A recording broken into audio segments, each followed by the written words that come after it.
अस्सलाम वालेकुम। Najam Sethi official channel को देखने का बहुत शुक्रिया। प्लीज़ उसे सब्सक्राइब कीजिए, वो नोटिफिकेशन बेल है उसको प्रेस कीजिए। उससे ये होगा कि जैसे ही हम नया प्रोग्राम अपलोड करते हैं आपको नोटिफिकेशन आ जाएगा और आप उसी वक्त उसको देख सकेंगे। Thank you.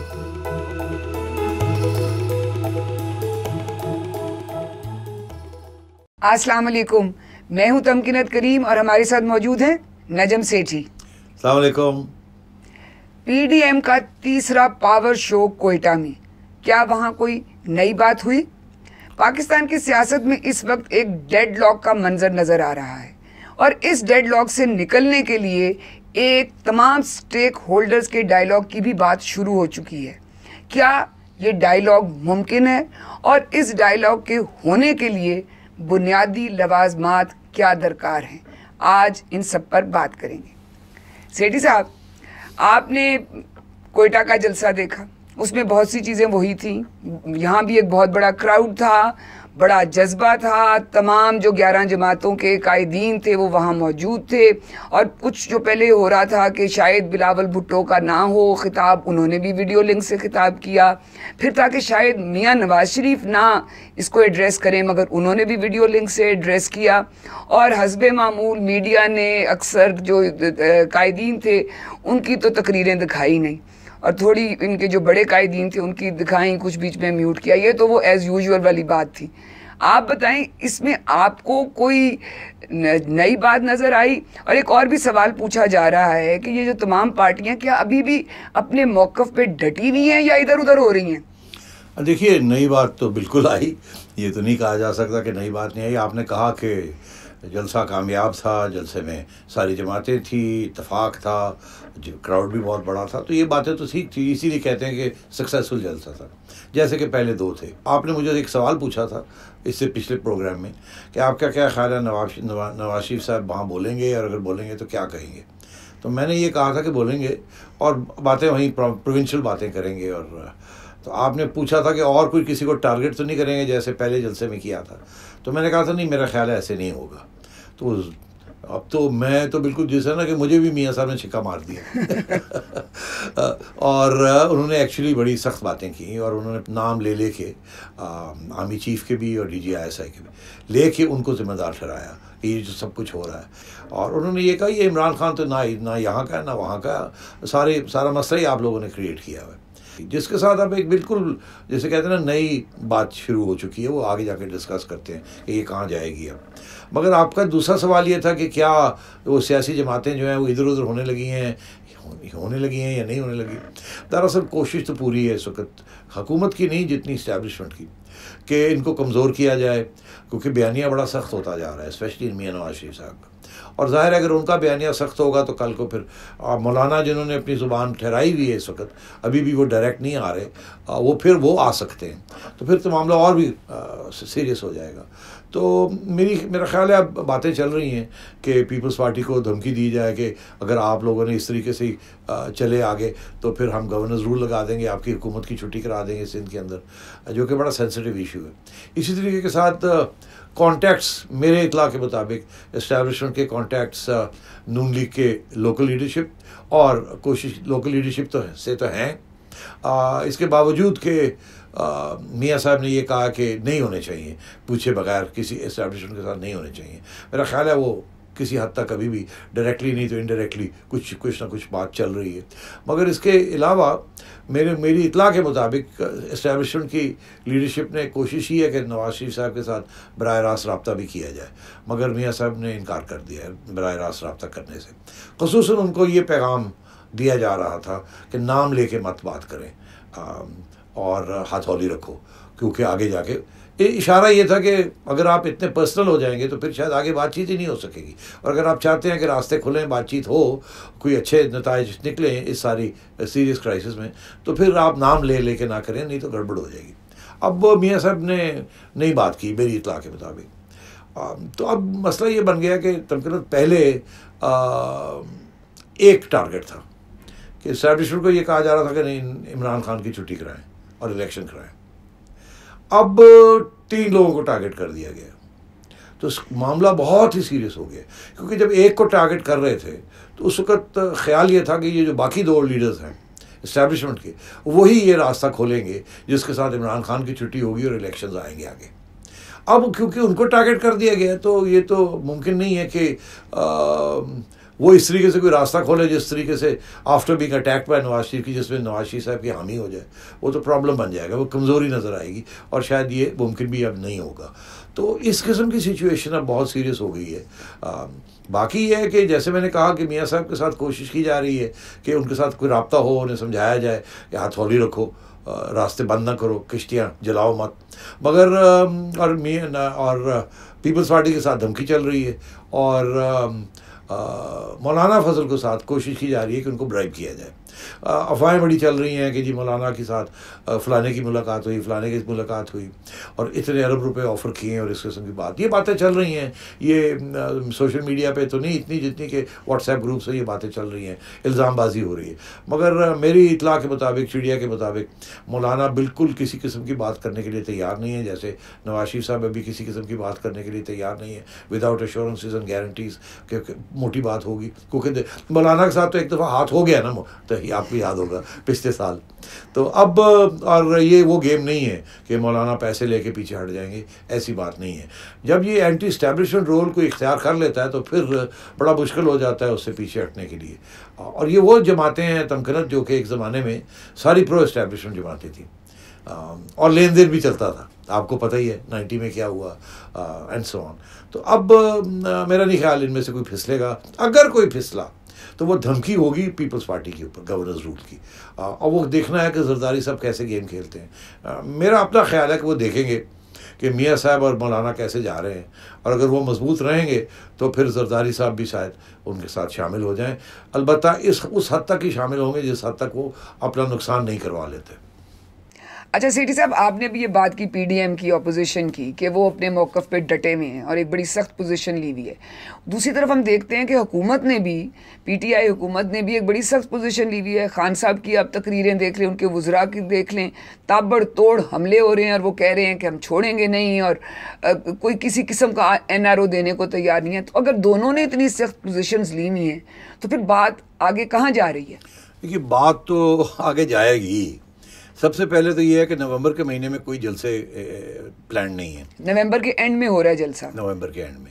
मगर सारे नवंबर में सवाए गिलगित बल्तिस्तान के इलेक्शंस के और कोई किसी तरफ तवज्जो नहीं होगी। मगर वहाँ मरियम भी जाएंगी, बिलावल भी होंगे और इनके लीडर्स भी होंगे, तो वहाँ तो ठीक ठाक कशमकश होगी और इमरान खान साहब भी अपने लीडर, अपने लोगों को भेजेंगे। हो सकता है खुद भी चले जाएँ वहाँ।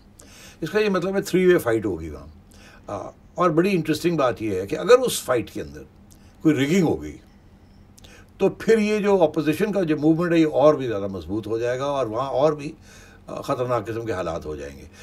बिकॉज़ वहाँ एक पीपल्स पार्टी और नून लीग की इस्टेब्लिश्ड एक कंस्टिट्यूंसीज़ हैं। पीटीआई की अगर बनने जा रही थी तो अब वो बनी नहीं, क्योंकि जिस किस्म की कारकर्दगी रही है उससे तो कोई कंस्टिट्यूंसी बनती नहीं, जो होती भी है वो भी ख़त्म हो जाती है।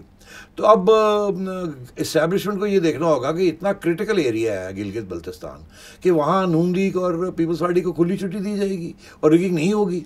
तो ये अब देखना है कि वो क्या फ़ैसला करते हैं कि फ्री एंड फेयर इलेक्शन वहाँ करा देते हैं ताकि उनकी क्रेडिबिलिटी भी बढ़े। आगे जाके अगर मुज़ाकरात करने भी हैं अपोजिशन के साथ on other issues, Pakistan related issues, तो क्या फिर यहाँ रिगिंग करनी है कि नहीं करनी। तो मेरा ख्याल है बेहतर यही होगा यहाँ रिगिंग ना हो ताकि एक असूली तौर पे free and fair election establish हो जाए वहाँ। तो अगर ऐसे ही हुआ तो या पीपल्स पार्टी या नून लीग ये दोनों इनमें से एक मेजॉरिटी ले जाएगी, पीटीआई को कुछ नहीं मिलना और इन दोनों में से एक गवर्नमेंट फॉर्म करेंगे। अब जो भी गवर्नमेंट फॉर्म करते हैं जाहिर है that's a very critical area, उनको इस्टेब्लिशमेंट के साथ काम करना पड़ेगा क्योंकि वो ऐसा इलाका नहीं है जहाँ खुली छुट्टी मिल जाए आपको, और भी नेशनल सिक्योरिटी इश्यूज़ हैं। तो ये एक इंटरेस्टिंग डेवलपमेंट होगी कि वहाँ क्या होता है। मगर अगर वहाँ गड़बड़ होगी तो फिर आप सोचिएगा कि इस्टेब्लिशमेंट और ऑपोजिशन के दरमियान बिल्कुल कोई एतमाद नहीं होगा और बिल्कुल जिन्हें कहते हैं ना मोर्चे लेके लोग सब बैठ जाएंगे, विच मीन्स कि दिसंबर में जबकि वापस ये जो पहला मूवमेंट है वो वापस बराह रास्त फिर से शुरू होगा तो वहाँ फिर यही होगा कि बहुत सख्त ज़ुबान इस्तेमाल की जाएगी।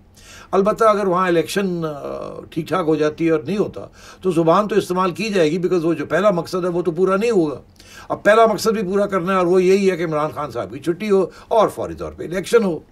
तो मैं ये समझता हूँ कि दिसंबर का महीना फिर बड़ा क्रिटिकल हो जाएगा, और दिसंबर के आगे जाके अगर कोई रास्ता ना निकला for holding a free and fair election immediately, जो कि डिमांड है कि सेनेट के इलेक्शन से पहले मार्च में एक फ्री एंड फेयर इलेक्शन हो जाए। अब फ्री एंड फेयर इलेक्शन के लिए भी 2-3 महीने चाहिए होते हैं ना, इसका ये मतलब है दिसंबर तक कोई ना कोई फैसला करना पड़ेगा ताकि इलेक्शन हो जाए before the senate elections in March, ताकि असेंबलियाँ अपनी अपनी जगह पे आ जाएं, और क्योंकि सेनेट तो डिसॉल्व नहीं होती, वो तो चलती है, और फिर सेनेट के इलेक्शन हो जाएं जिसके अंदर प्रोविंशियल असेंबलीज जो होती हैं उसकी मौजूदगी बड़ी ज़रूरी होती है, उसके बगैर सेनेट के इलेक्शन नहीं हो सकते।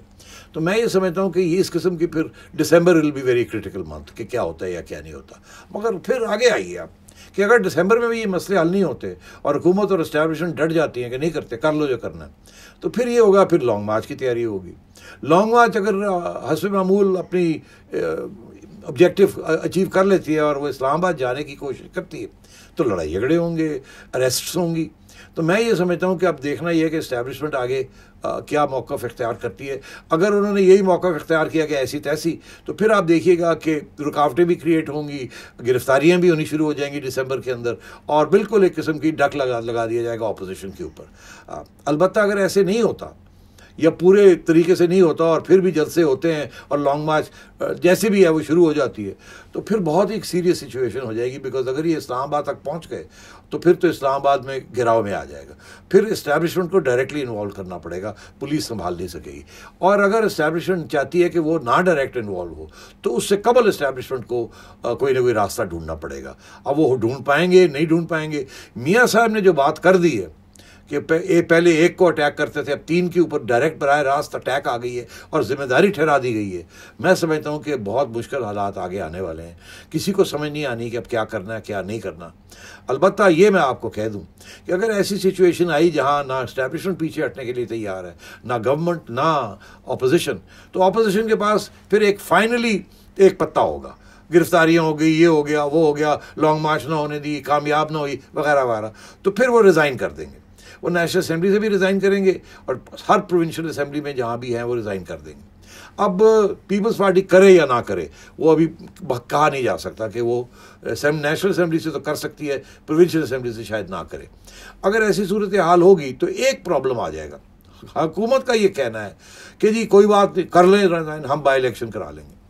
बाई इलेक्शन बिल्कुल करा लेंगे, इसमें कोई शक नहीं है, मगर 2 सिचुएशन हैं। पहली बात तो ये है कि अगर बाई इलेक्शन कराएंगे तो अगर अपोजिशन उसमें हिस्सा लेती है जस्ट टू शो कि हम कितने पॉपुलर हैं और आप कितने अनपॉपुलर हैं, तो without rigging those by elections opposition जीत जाएगी और इमरान खान साहब और इस्टेब्लिशमेंट को बहुत बड़ा धक्का लगेगा, जो कि शायद वो अफोर्ड नहीं कर सकते।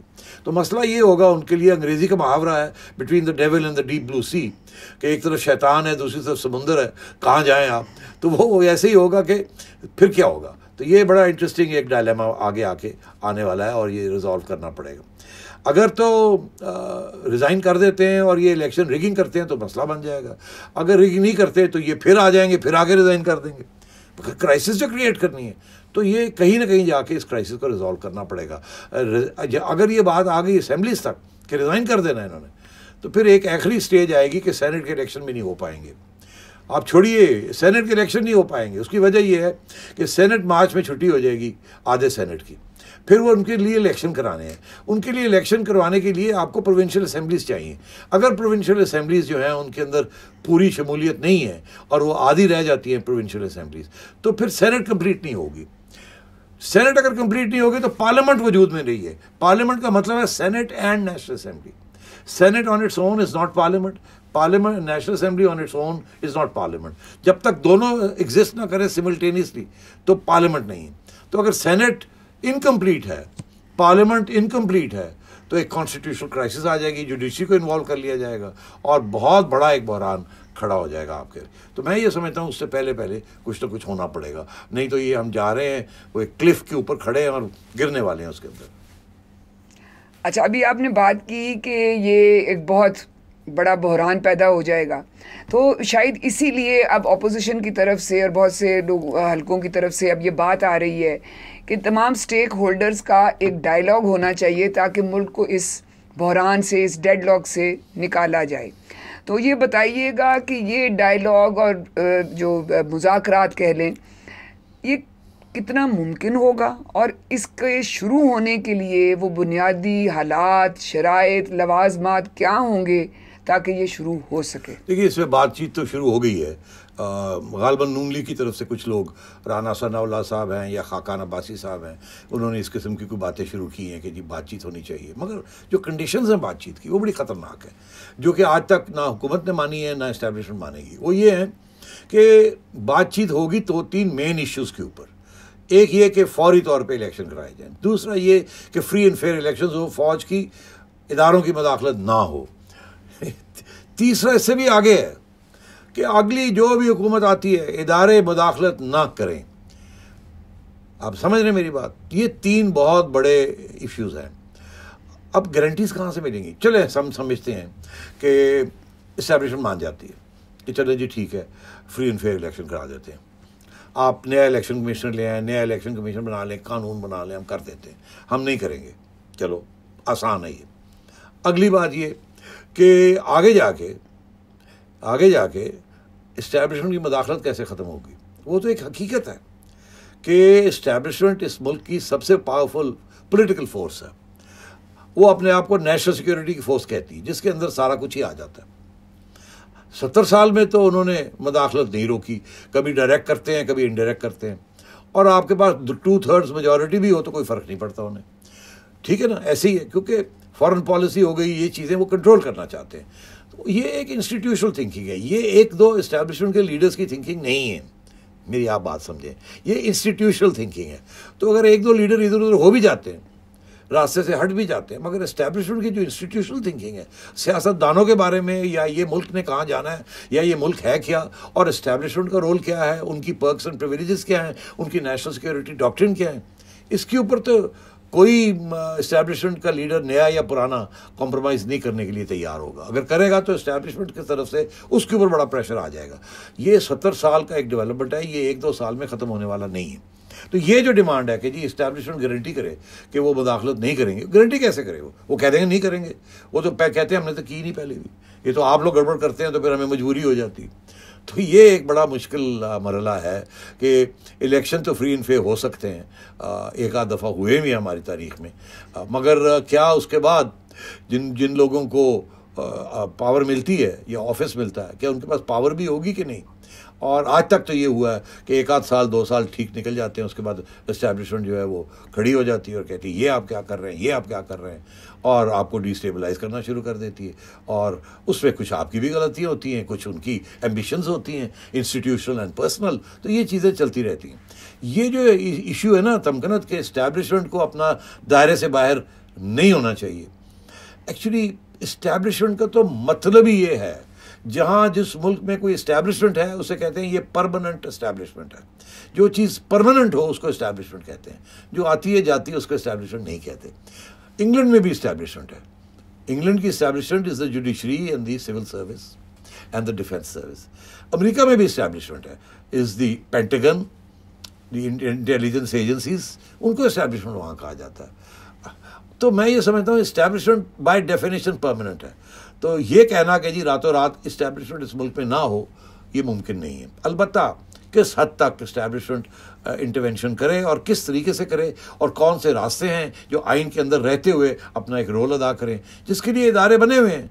नेशनल सिक्योरिटी काउंसिल बनी हुई है, ये सारी चीज़ें बनी हुई हैं। जैसे कंपनी का बोर्ड ऑफ डायरेक्टर्स होता है, जहाँ इंडिपेंडेंट डायरेक्टर्स भी होते हैं और अपने डायरेक्टर्स भी होते हैं, और वो बैठ के पॉलिसी डिसाइड करते हैं या फैसले करते हैं। इसी तरीके के साथ नेशनल सिक्योरिटी काउंसिल जो है उसके अंदर सारे फैसले होने चाहिए। और ये जो फॉर द टाइम बीइंग अगले 5 साल के लिए या 10 साल के लिए, ताकि एक ट्रांजिशन हो जाए, ये फार्मूले भी लोगों ने पेश किए हैं, मगर आज तक चलती नहीं रही। बिकॉज या तो आप पपेट प्राइम मिनिस्टर हो जैसे आजकल के सूरत हाल है, फिर आपको नेशनल सिक्योरिटी काउंसिल की भी ज़रूरत नहीं। और अगर आप नहीं हैं, जैसे नवाज शरीफ साहब हैं, और आप नेशनल सिक्योरिटी काउंसिल की मीटिंग में आप कुछ ऐसी बात कह देते हैं जो इस्टेब्लिशमेंट को पसंद नहीं आती, या आप उनसे कहते हैं कि ये पॉलिसी ना करें, ऐसे करें, उनको पसंद नहीं आती, और वो डिस्टेबलाइज करना शुरू कर देते हैं, मीडिया के अंदर लीक करना शुरू कर देते हैं कि देखो जी इस किस्म की गद्दारी की है, इस किस्म की बातें कर रहे हैं आपके प्राइम मिनिस्टर वगैरह वगैरह। तो ये सारे मसले आहिस्ता आहिस्ता हल होंगे।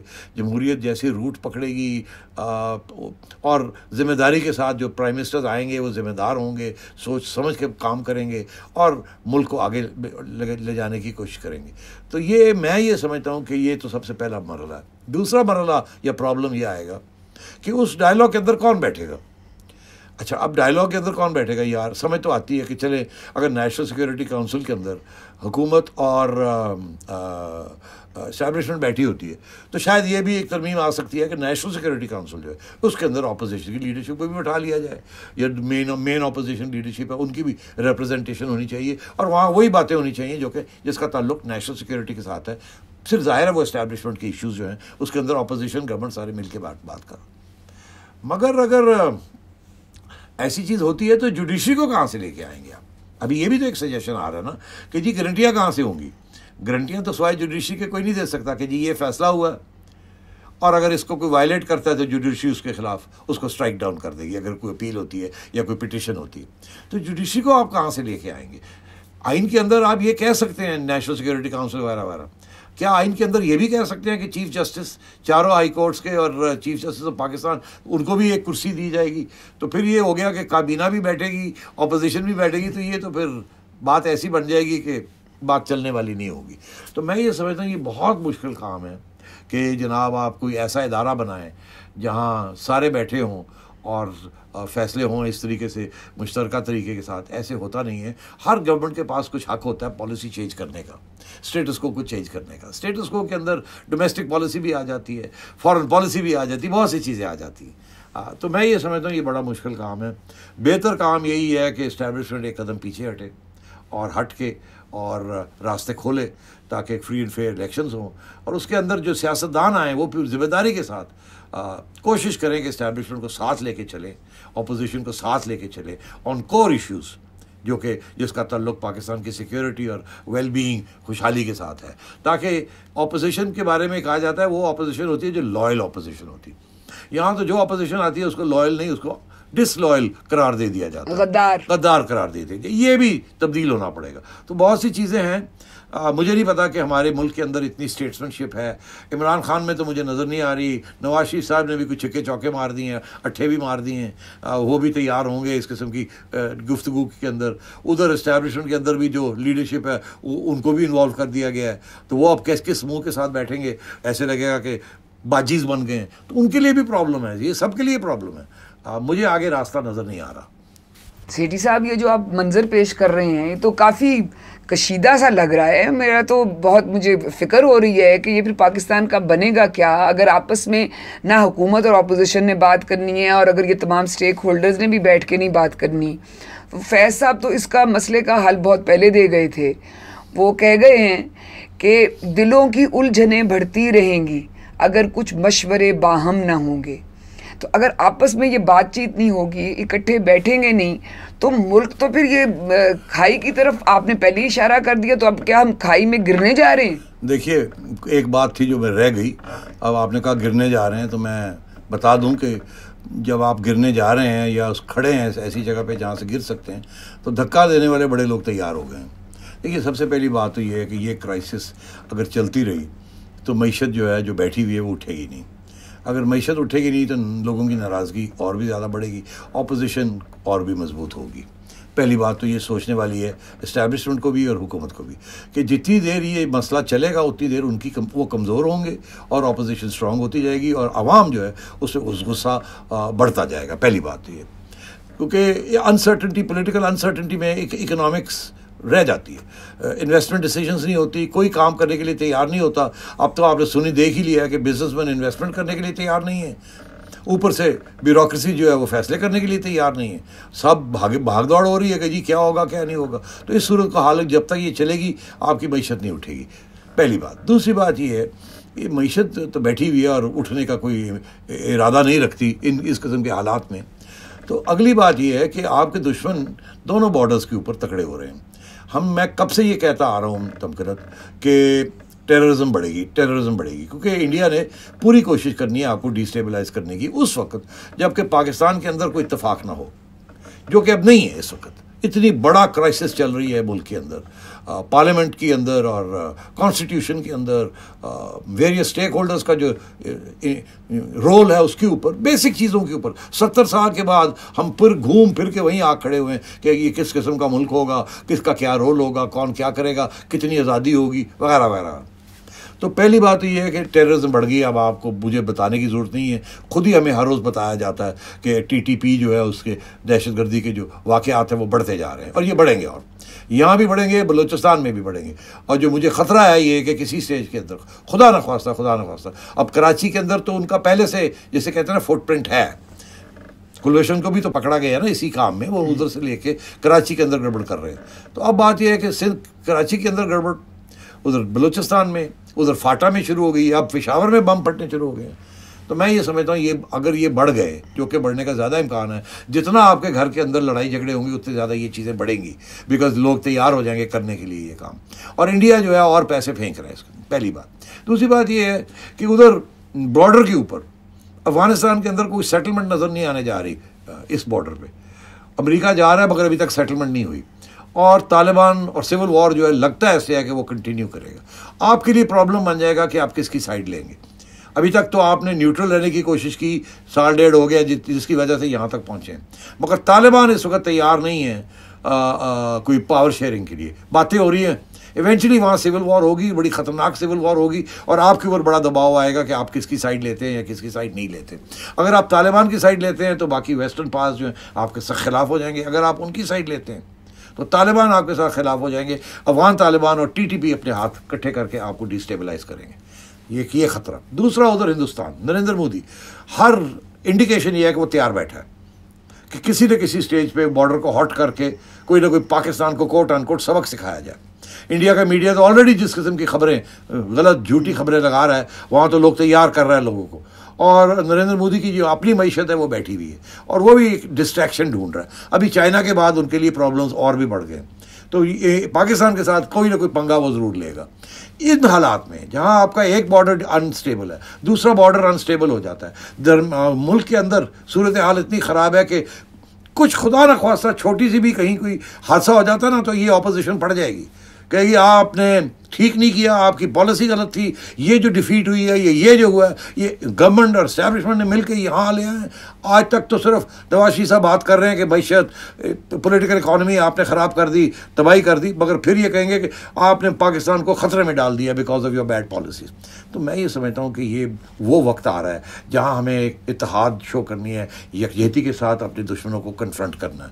अगर ये सिलसिला चलता रहा अगले 2 महीने के अंदर तो यकीनी तौर पे मुझे ये फिक्र है कि हिंदुस्तान की तरफ से कोई ना कोई कारकर्दगी होगी डिस्टेबलाइजेशन, फर्दर डिस्टेबलाइजेशन करने के लिए। और अगर आप इत्तेफाक और इत्तेहाद नहीं होगा तो ये प्रॉब्लम बन जाएगी। इसलिए मैं ये समझता हूँ तमकनत कि ये टाइम स्पैन बहुत थोड़ा है इस वक्त। जैसे कहते हैं ना अंग्रेज़ी में, वाइज काउंसल्स शुड प्रिवेल। समझदार लोग, अक्लमंद लोग सोचें, मुल्क का सोचें, अपनी ज़ात, अपने पर्सनल एम्बिशंस, अपने दुश्मनियाँ, अपनी ज़्यादतियाँ एक दूसरे की, ये चीज़ें अब छोड़ने का वक्त आ गया है। इसलिए ये जो डायलॉग की बात हो रही है इसका और भी ज़्यादा इसकी अहमियत हो जाती है। टाइम बहुत थोड़ा है जिसके अंदर ये सारी चीज़ें करनी है। अगर लंबा एजेंडा से चलेंगे तो ये कभी भी हल नहीं होगा। छोटे एजेंडे से चलें। छोटा एजेंडा सिर्फ यही है कि कितनी जल्दी एक नई फ्री एंड फेयर इलेक्शन हो जिसके अंदर इस्टेब्लिशमेंट और गवर्नमेंट की कोई मदाखलत ना हो, ताकि रास्ता खुले और एक इत्तेफाक के साथ बात आगे चले। जी सेठी साहब, असल तो काम यही है सबका कि अपने घर को मजबूत किया जाए। और जिस तरह आपने कहा कि अभी ये विंडो है, ये 2-3 हफ्ते तो अभी कोई पीडीएम का जलसा नहीं हो रहा, तो इस मौके का फ़ायदा उठाते हुए अपोजिशन वाले भी, हुकूमत वाले भी और इस्टेब्लिशमेंट वाले भी, सबको ये गौर करने की ज़रूरत है और पीछे हट के ज़रा इसको देखने की ज़रूरत है कि इसका किस तरह से मसले का हल निकल सकता है। आज के प्रोग्राम में इतना ही। आपसे फिर मुलाकात होगी। अपना फीडबैक ज़रूर दीजिएगा। खुदा हाफिज़।